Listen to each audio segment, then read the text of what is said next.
Innal hamdalillah nahmaduhu wa nasta'inuhu wa nastaghfiruh wa na'udzu billahi min syururi anfusina wa sayyiati a'malina may yahdihillahu fala mudhillalah wa may yudlil fala hadiyalah. Asyhadu an la ilaha illallah wahdahu la syarikalah wa asyhadu anna Muhammadan abduhu wa rasuluh. Ma sya'allahu kan wa ma lam yasha' lam yakun.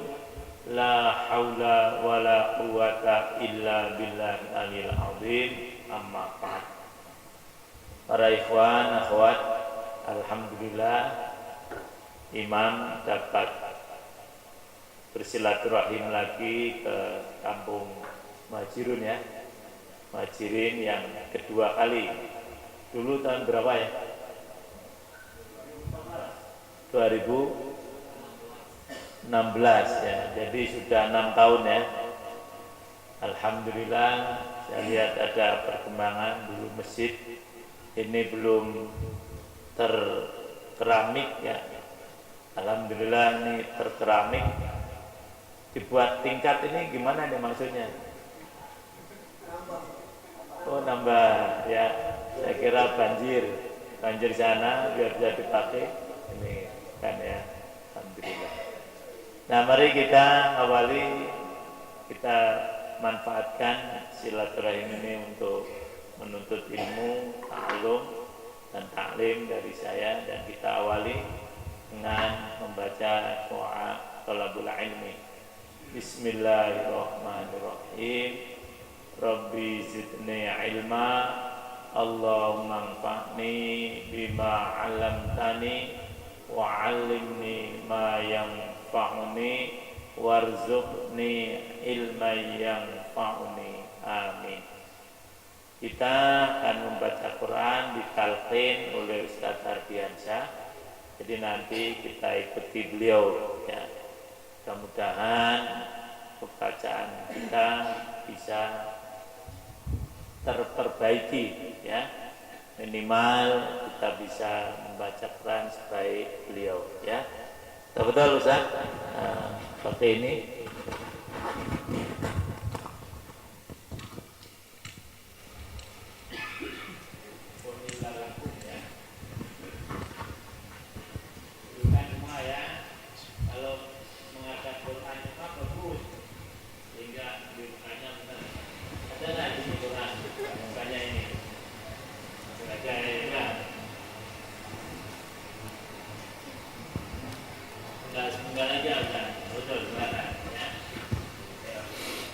أعوذ بالله من الشيطان الرجيم.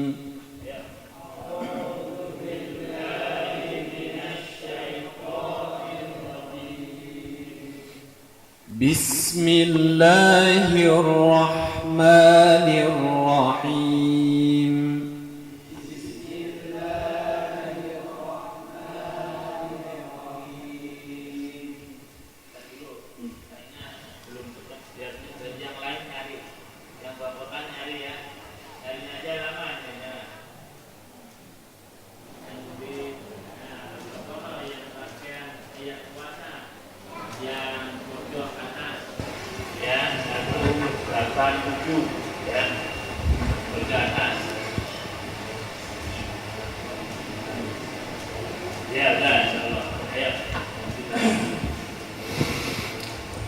أحل لكم ليلة الصيام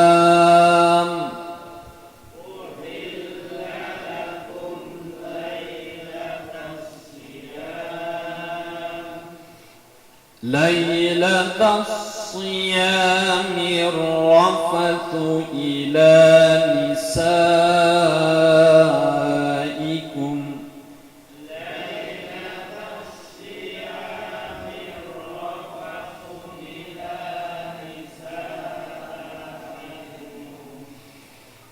هن لباس لكم وأنتم لباس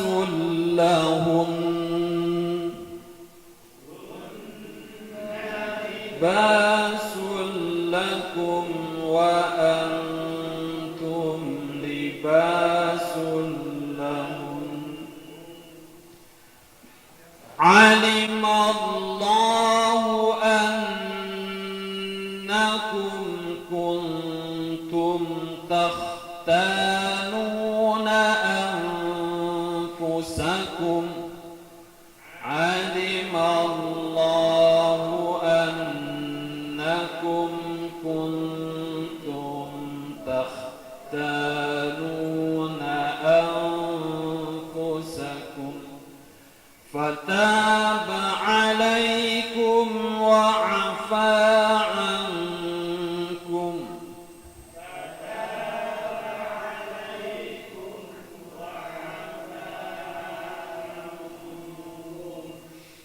فالآن باشروهن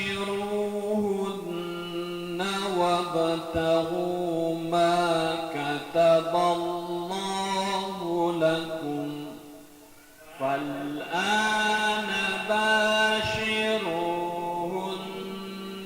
وابتغوا ما كتب الله لكم وكلوا واشربوا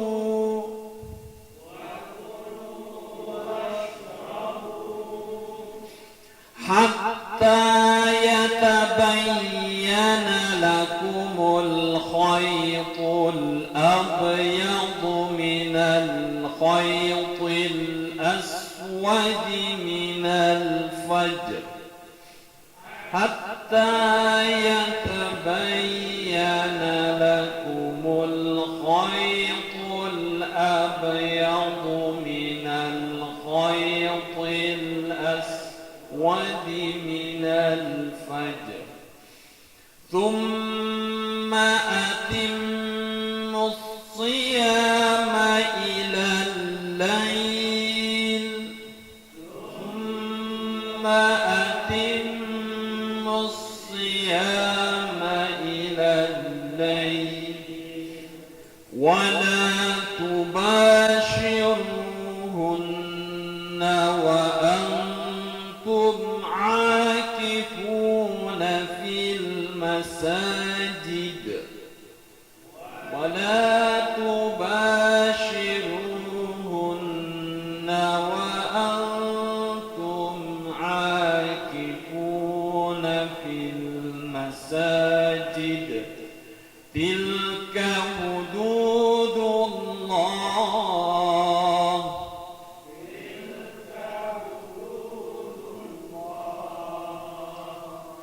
تلك حدود الله فلا تقربوها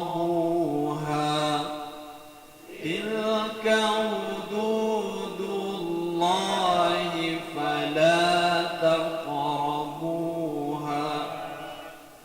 كذلك يبين الله آياته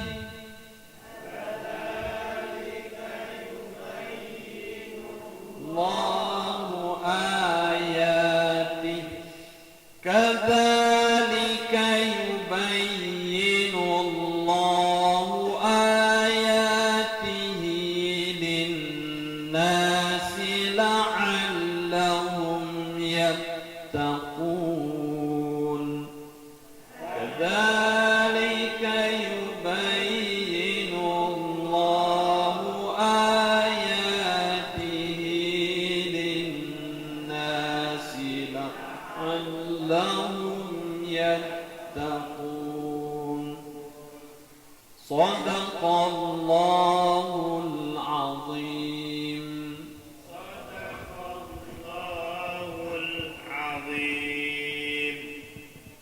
Para ikhwan, akhwat, alhamdulillah kita telah membaca Quran bersama-sama. Dalam sebuah hadis riwayat Imam Muslim, Rasulullah sallallahu alaihi wa alihi wasallam bersabda, "Ma jalasa qaumun yatluna kitaballah illa haffat alaihimul malaikah wa ghasyiyatuhumur rahmah wa dzakarahumullahu fi man indah.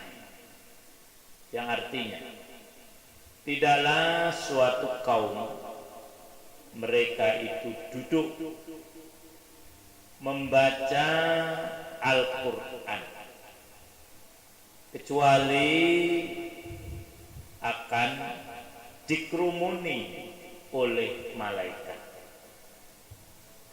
dan dinaungi oleh rahmat, dan namanya akan disebut oleh Allah di hadapan makhluk-makhluknya yang mulia, artinya malaikat.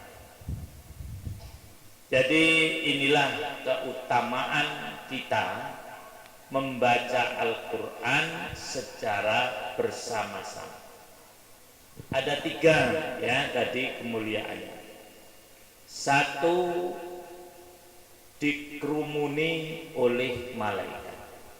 Di malaikat saat ini berkerumun di atas kita. Hanya kita tidak dapat melihat. Dan kalau malaikat itu bentuknya fisikal seperti kita, jelas ini tidak muat. Karena 1 malaikat saja, kalau itu malaikat Jibril, itu sayapnya memenuhi langit dan bumi. Ini semuanya turun sekarang di atas kita. 1. Yang kedua, wa ghasyiyatuhumur rahmah, dinaungi oleh Allah dengan rahmat. Jadi rahmat sekarang ini ada namanya rahmat. Ada ya, bukan itu, bukan. Rahmat Allah saat ini menaungi kita. Rahmat itu adalah keinginan untuk berbuat baik. Jadi kebaikan dari Allah ini sekarang menaungi kita. Yang ketiga, nama kita disebut oleh Allah satu persatu di hadapan makhluknya yang dekat dengan Allah, yaitu malaikat. Misalnya Bapak siapa nama? Dalail. Nama Pak Dalail disebut oleh Allah. Seneng nggak kira-kira Rahman? Seneng. Sebut Pak Camat aja senangnya bukan main, apalagi disebut oleh Allah. Ibu itu ibu yang kerudung hitam, siapa namanya Bu? Siapa namanya? Jangan malu. Namanya siapa? Bu Rumi. Tumi siapa? Tumi 6 apa? Tumi siapa lo ini?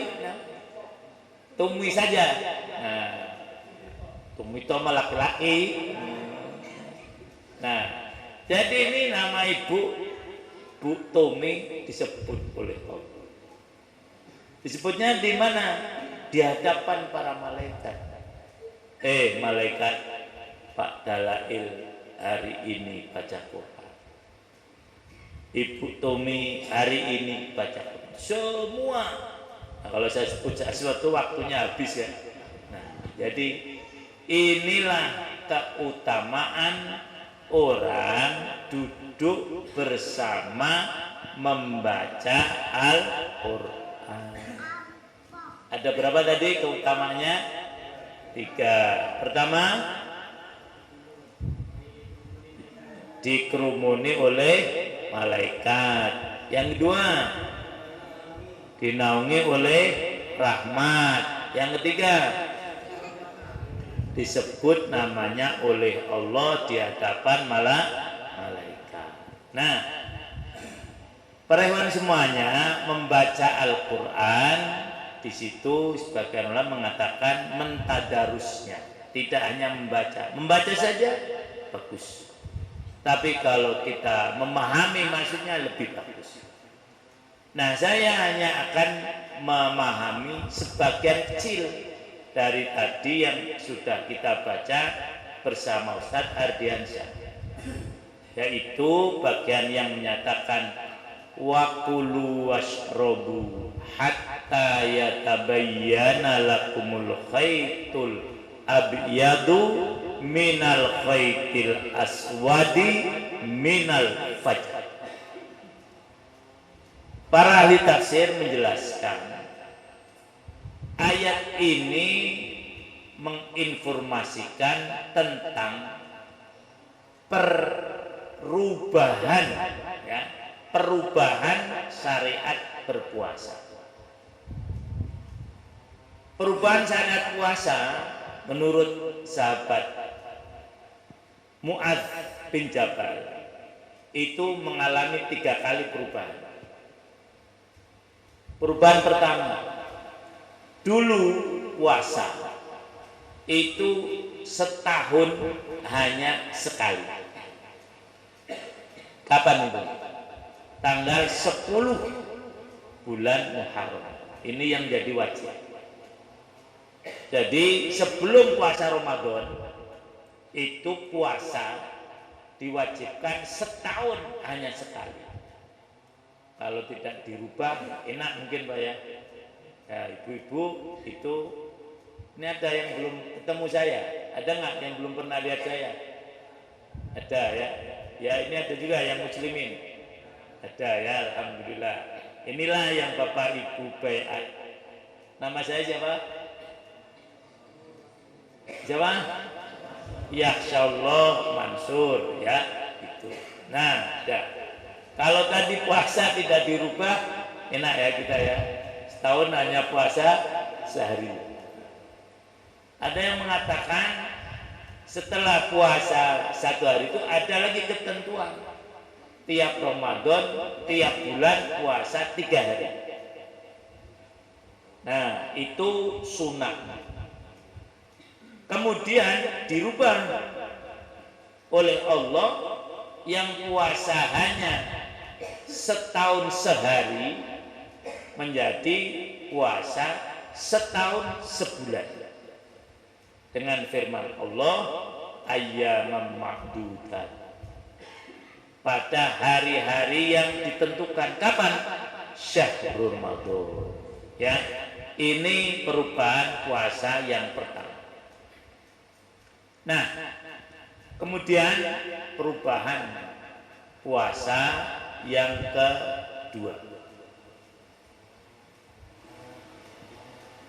Dulu puasa itu merupakan kewajiban alternatif. Ngerti Pak? Pak Dalail ngerti alternatif? Nggak ngerti ya. Pilihan Pak. Ya, jadi mau puasa boleh, tidak puasa boleh, asal yang tidak puasa itu membayar fidyah. Nah, begitu. Maka puasanya yang miskin-miskin saja, karena tidak kuat membayar fidyah. Nah, ini kewajiban diskriminatif begini ini. Maka oleh Allah kemudian dirubah. Boleh fidyah, tetapi yang tidak mampu. Wa 'alal ladzina yutiqunahu fidyatun ta'amus miskin. Aman tatawwa'a khairan fa huwa khairul lah wa antasumu khairul lakum in kuntum ta'lamun. Perubahan kedua.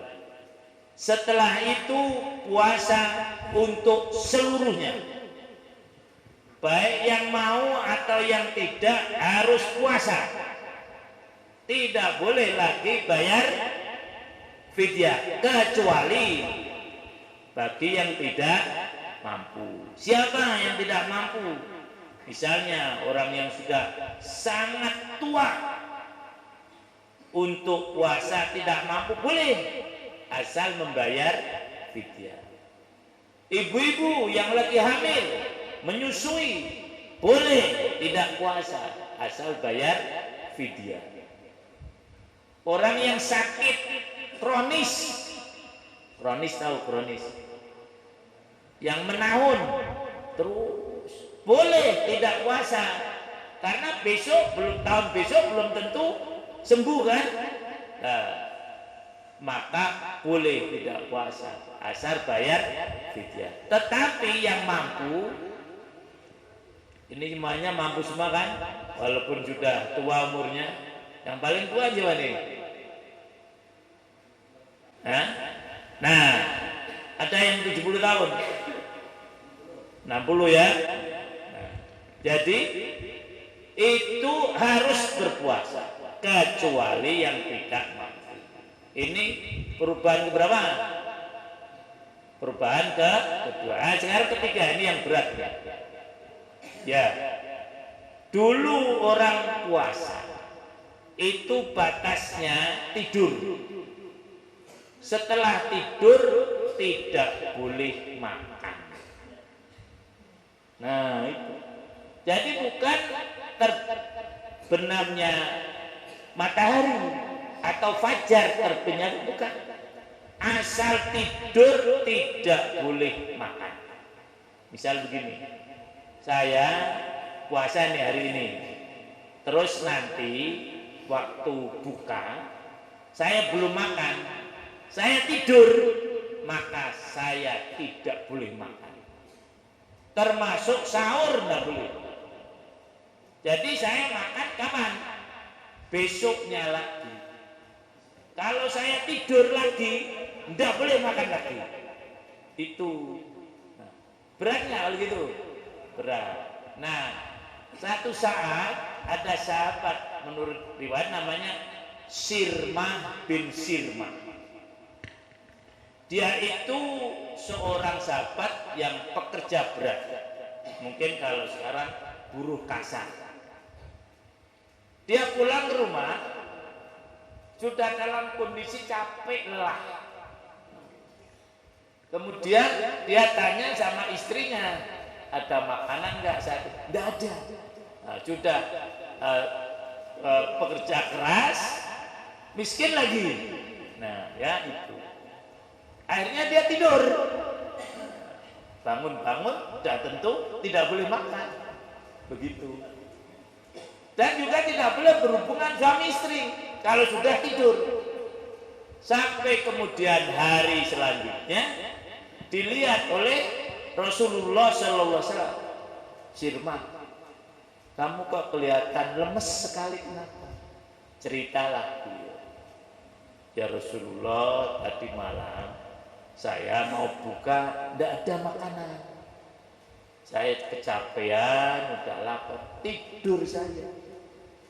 Jadi kan enggak sahur juga kan? Nah itulah makanya. Nah kemudian oleh Allah dirubah. Boleh makan, boleh minum. Batasnya tidak tidur.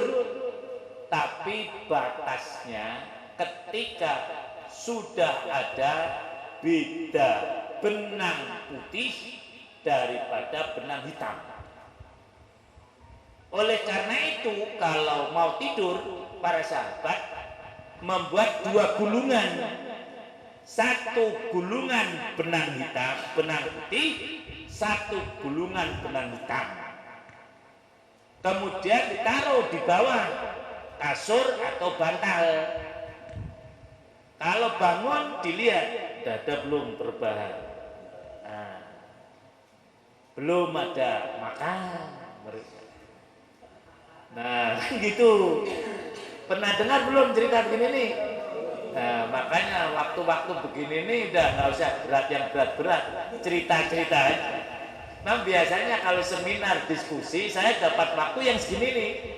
Nah, baik internasional maupun nasional mereka milih. Nih ya saya ini kayaknya bisa bangunin orang tidur kan? Maka kasihlah sesi waktu siang biasanya. Setelah makan lagi. Nah, kan begitu. Itu biasanya seminar ngisi semacam itu. Nah ini juga kan, tapi ini kan waktu siang dapat ngantuk semua kan. Alhamdulillah. Nah kita lanjutkan tadi. Jadi mereka membuat gulungan benang, yang satu gulungan apa tadi? Putih, yang satu gulungan. Nah berarti nggak ngantuk ini semuanya, ingat kan? Gitu. taruh di bawah bantal. Tidak semuanya punya kasur kalau sahabat dulu. Nah, tapi yang punya kasur paling kasurnya dari sabut. Rasulullah itu kasurnya dari sabut. Ya. Kalau kita kan alhamdulillah semua ini rumah insya Allah punya kasur semua ya. Insya Allah ya. Nah itu dilihat. Nah akhirnya para sahabat kesulitan. Apa sih yang dimaksudkan dengan perbedaan benang putih dan benang hitam? Mereka tanya pada Rasulullah, ya Rasulullah, ini kami agak kesulitan kalau tiap malam harus melihat benang hitam, benang putih sama benang hitam. Maksudnya apa? Rasul tahu nggak kira-kira? Nggak tahu. Rasulullah kalau tidak diberi wahyu oleh Allah nggak tahu. Maka kemudian turun malaikat Jibril membawa wahyu. Ini lihat, perhatikan, ini pelajaran ilmu tafsir. Wahyu yang paling pendek itu ini. Malaikat Jibril datang hanya dengan membawa dua kata. Apa? Minal fajri. Itu aja. Setelah itu naik lagi ke langit. Tuh ya. Maka taklim terus biar tahu kan. Nah, jadi tadi kan gini, wa kulu washrabu, makanlah dan minumlah hatta yatabayyana, sehingga jelas perbedaan. Hatta yatabayyana lakumul khaytul abyadu, perbedaan benang putih dari benang hitam. Maksudnya apa? Nah, kalau dalam bahasa Arab, minnya di sini minil bayan, untuk menjelaskan, yaitu fajar. Sejak itu tidak ada bulung-bulung lagi. Apa maksudnya? Makanlah, minumlah, silakan berhubungan suami istri sampai apa? Fajar. Nah, begitu. Jadi asal belum fajar, walaupun sudah tidur masih boleh apa? Makan. Asal belum fajar, walau sudah fajar, kayak gitu. Walaupun sudah tidur masih boleh minum. Asal belum fajar, asal belum fajar, kayak gitu. Walaupun sudah tidur masih boleh berhubungan suami istri. Maka kemudian didefinisikan oleh para ulama, puasa adalah menahan makan, menahan minum, menahan hubungan seksual, mulai dari terbitnya matahari. Udah bilang enak benar kalau matahari, habis subuh pulang makan fajar. Ini tak pancing tadi ternyata salah.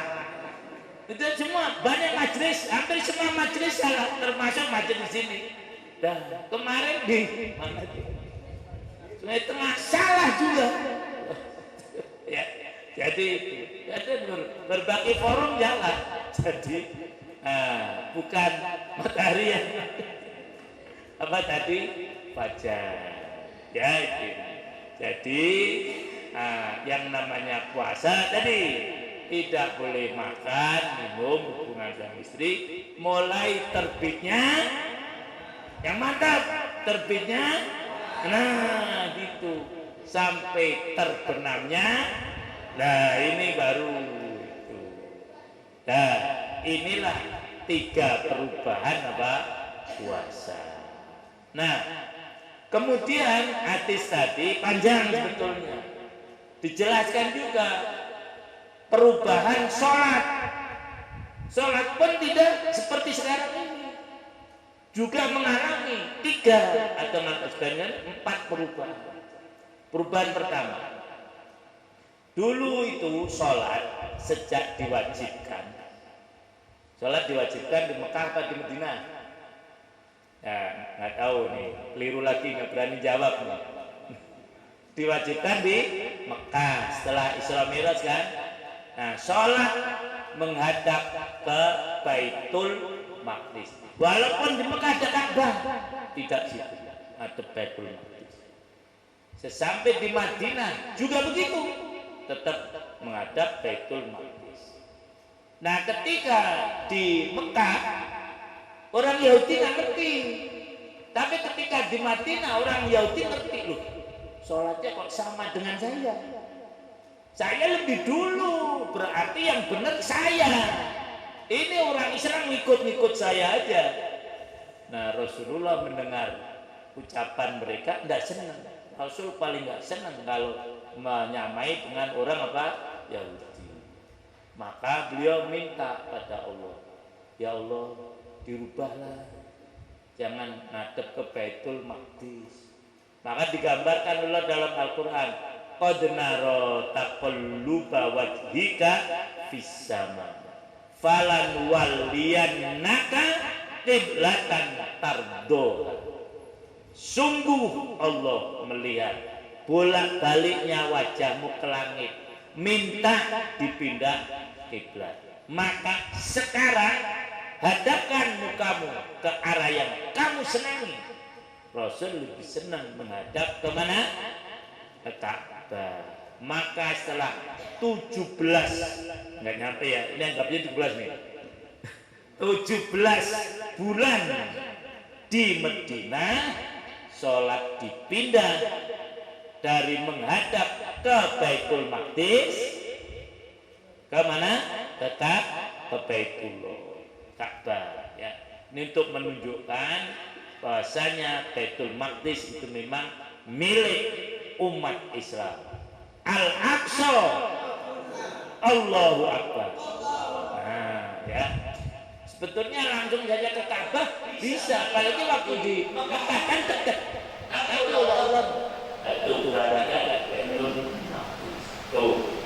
Nah, kemudian yang kedua, orang dulu sholat boleh bicara-bicara. Allahu Akbar. Terus bapaknya namanya siapa? Adrian tanya. Padahal habis ini mau kemana?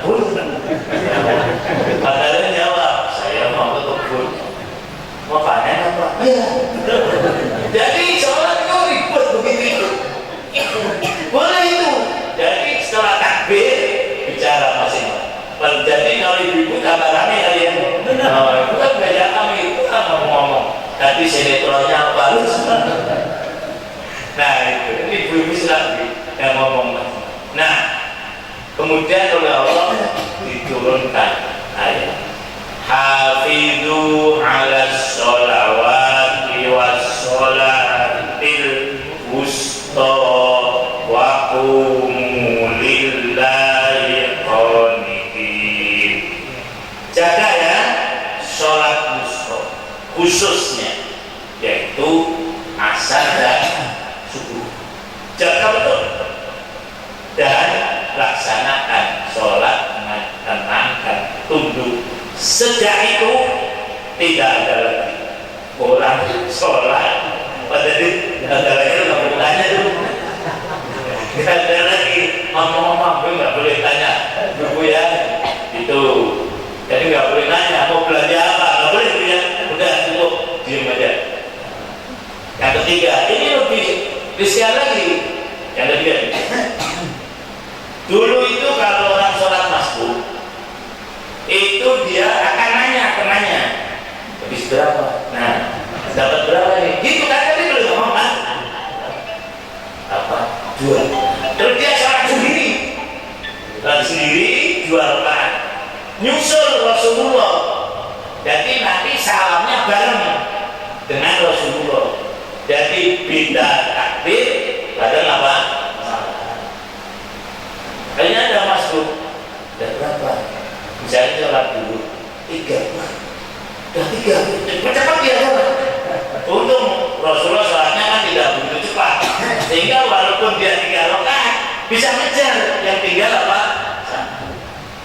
Nah, itu kondisi begitu bagus ya kira-kira Pak? Gimana Bu? Bagus ya? Nah, nggak bagus. Itulah yang dipikirkan tadi. Nah, Mu'ad, ini nggak bagus sholat begini. Jadi kadang inisiatif itu bisa menjadi syariat. Beberapa inisiatif pada sahabat, dari inisiatif umat dari syariat, ini inisiatif dari sahabat umat. Ya, Mas Bu, langsung saja beliau mengikuti apa yang beliau dapati. Begitu Rasul salam, beliau bangun sendirian, selesai ribut. Tuh, apa-apanya ada sholat model baru.